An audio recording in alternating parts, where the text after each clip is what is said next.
Hello pet parents, welcome to another edition of Behind the Products. I am joined by someone who has an answer for all of us to dog bite issues on the legal side. And I gotta tell you, there's a lot of questions, so I'm excited.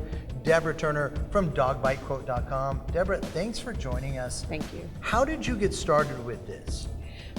Initially, it was a research paper for the insurance industry because they, as a whole, do not understand you cannot underwrite dogs like you do cars. And I was moving along with that, and someone said, you know, there's a desperate need for your coverage, or for this as a coverage, and here I am. Yeah, I think a lot of people are surprised to find that their existing policies don't provide the type of coverage that you're providing. Let's talk about that. It used to be that the homeowners, renters, condo policies automatically included coverage for damages that your dog might do, including bites, including scratches, if they knock someone over, even if they go so far as to run in front of a car and cause an accident.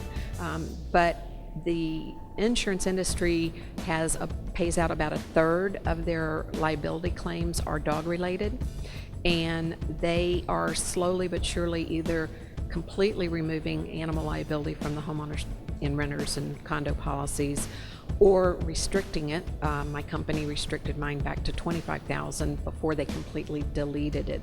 And some companies are breed underwriting, and after lots of research, it is not the breed, and it's not the owner, it's the situation. Right, and that's such a great point. It's the situation, and it's not knowing how to deal with what arises from that situation that has led us to what you're doing. What's been the reaction? How are landlords? How are cities? I mean, all of these, we've seen this come to the forefront recently.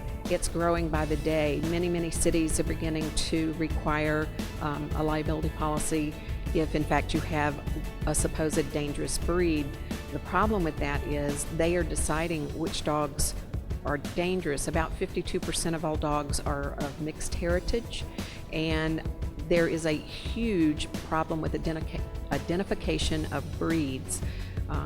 So if a dog has a square head, he's a pit mix, regardless of what he is. And so a lot of dogs are being persecuted, I guess is the right answer, Sure, for simply appearing to be like a breed, not even being the breed. So let's talk about how folks can benefit from dogbitequote.com. Well, there's a number of things. If you're a renter and you have a dog or of any breed, a lot of landlords are not allowing renters with any type of pets because of the liability issue. And depending on the dog, not the breed, the premiums would be from even $200 or less a year up to the average is $300 to $400 per year per dog. And I'm being told that it opens up, you aren't stuck with just one apartment that will take you because you have a dog. Now you get to select from several apartments. Single homeowners are leasing property.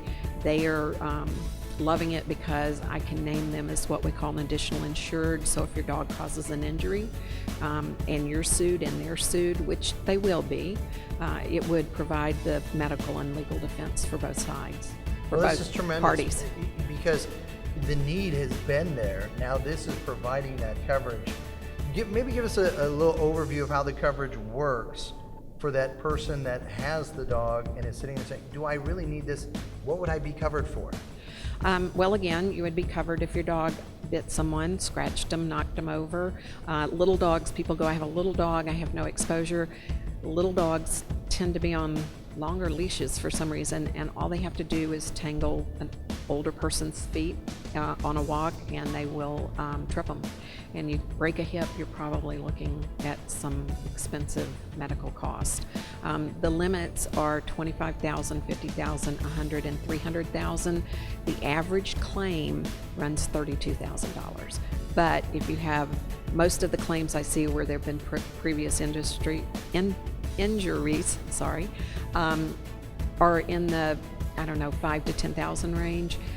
But if you have $1 million claim, that skews the numbers. So it's hard to say what the actual cost is going to be if your dog bites someone. But the scary part to me is I'm getting calls all day long with people whose dogs did nothing more than scratch a person, and all of a sudden the person is in the hospital and needing therapy, and it goes on, and they will blow the simplest little touch into a huge lawsuit. Once that happens and your dog is declared dangerous, a lot of people then have to purchase the liability coverage as well. Wow, this is, I mean, this is really something new to, I think, most of us out there, yet we've seen the problem growing, we see it in the press. How have folks been reacting when they find out that there is something available? I sell insurance for a living, and never before in my career have people written me, called me, sent me pictures, and just thanked me and said, you do understand that I would no longer have my dog. I was being evicted, or my dog scratched someone, or my dog bit someone, and you've made it affordable and possible to keep my dog. Wow, that is tremendous. Well, folks, I know it's a growing problem, a growing issue. Deborah, I want to make sure that they know where they can get more information. Let's give out the website. www.dogbitequote.com. dogbitequote.com. Go there, check it out. This is really a solution to a growing problem and something that we're hearing all too often these days. Yes. So thank you for doing this. We really appreciate it. Thank you.